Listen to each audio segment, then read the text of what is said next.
ሰላም ሰላም በመላው ዓለም ላይ የምትገኙ ውድ የተከበራችሁ የዩቲዩብ ቤተሰቦቼ እንዴት ናቸው? ክብር ሁሉ ለእግዚአብሔር ይሁን። ዛሬ ለየት ባለ በአዲስ መልክ አንድ የመጽሐፍ ቅዱስ ክፍልንና ሙሉ ምዕራፎቹን እያየን እንሄዳለን። ቀጥታ ወደ ፕሮግራሙ። መዝሙረ ዳዊት ምዕራፍ 1 በክፎች ምክር የማይሄድ በኃጢአተኞች መንገድ የማይቆም በፌዘኞችም ወንበር የማይቀመጥ ሰው ብፁዕ ነው።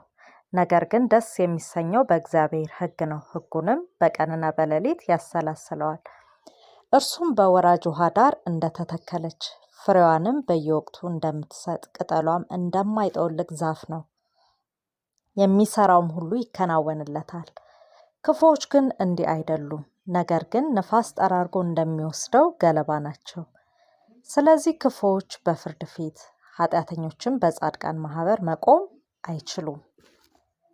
እግዚአብሔር የጻድቃንን መንገድ ይጠብቃልና የክፉዎች መንገድ ግን ትጠፋለች።